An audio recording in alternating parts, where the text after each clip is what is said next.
എല്ലാവർക്കും എൻ്റെ യൂട്യൂബ് ചാനലിലേക്ക് സ്വാഗതം. ഞാനൊരു കഥ പറയട്ടെ.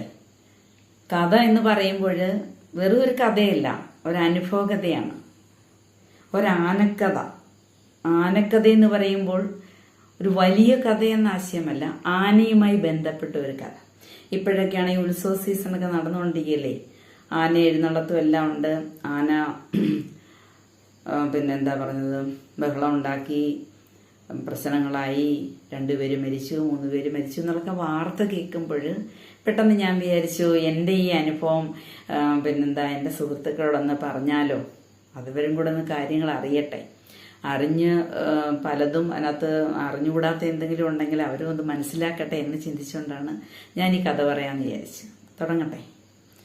അതായത് എനിക്കൊരു 10-15 വയസ്സുള്ള സമയത്ത് ഞങ്ങളുടെ അടുത്തുള്ള അമ്പലത്തിൽ വിളക്കെടുപ്പുണ്ടായിരുന്നു. ഉത്സവ സീസണാണ്. ഉത്സവ സമയത്തോടനുബന്ധിച്ച് വിളക്കെടുക്കുന്ന ഒരു സമ്പ്രദായം, കാക്ക വിളക്കെടുക്കുക എന്ന് പറയും.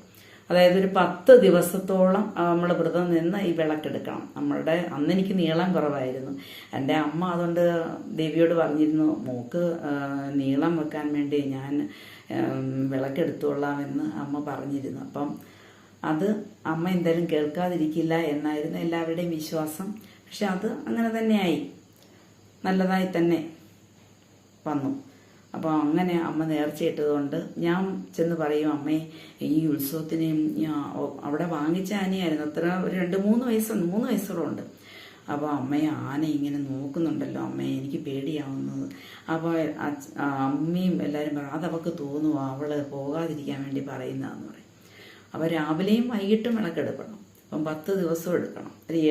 7 വലത്ത് ചുറ്റണം. അപ്പോൾ അന്ന് ഇങ്ങനെ പറയുമ്പോഴൊന്നും ആരും വിശ്വസിക്കത്തില്ല. ഓരോ ദിവസവും 2 ദിവസവും പിറ്റേ വർഷം തുടങ്ങി. അപ്പം അപ്പോഴെല്ലാം ഞാൻ പറയും, അമ്മ എന്നെ ആന നോക്കുന്നുണ്ട്, എനിക്ക് പേടിയാവുന്നു, ആന കോങ്കണ്ണിട്ട് നോക്കുന്നുണ്ടോ, എനിക്ക് പേടിയാന്നൊക്കെ പറയും. അപ്പം ഞാനിത് ഈ പറയുന്നതിന് മുമ്പായിട്ട് തന്നെ പല സമയവും പരീക്ഷിച്ച് നോക്കി. ഈ ആനയെ എല്ലാവർക്കും ഇങ്ങനെ തോന്നുന്നുണ്ടോ, മറ്റുള്ള കുട്ടികളോട് ചോദിച്ചു, നിങ്ങൾക്ക് അങ്ങനെ തോന്നുന്നുണ്ടോ? അപ്പോൾ പറഞ്ഞു, നമുക്ക് അങ്ങനെയൊന്നുമില്ല എന്ന് പറഞ്ഞു. അപ്പം ഞാൻ പിന്നെ എന്നെ നോക്കുന്നുണ്ട്, എന്നെ കാണാതിരിക്കാൻ വേണ്ടി കുറേ കുട്ടികളുടെ മുന്നിൽ പോകും. പിന്നെ ഇങ്ങനെ വലം വെക്കണം. അപ്പോൾ അങ്ങനെ 10-20 കുട്ടികൾക്ക് അകലം പാലിച്ചിട്ട് വീണ്ടും അപ്പോഴെല്ലാം ആന എനിക്ക് വീണ്ടും തോന്നുകയാണ്, ആന എന്നെ നോക്കുന്നുണ്ട്, എന്നെ തിരയുന്നുണ്ട്. അപ്പോൾ എനിക്ക് വേഗത്തിൽ നടക്കുന്നുണ്ട്. ആന ചിലപ്പോൾ എന്നെ തിരയാൻ വേണ്ടി അപ്പോൾ ആനക്കാരൻ പറയുന്നുണ്ട്, മെല്ലെ പോവാനെന്ന് പറയുന്നുണ്ട്. അപ്പം എല്ലാം എന്നെ തിരഞ്ഞ് കണ്ടുപിടിക്കുന്നിട്ട് എനിക്കും തോന്നുന്നുണ്ട്.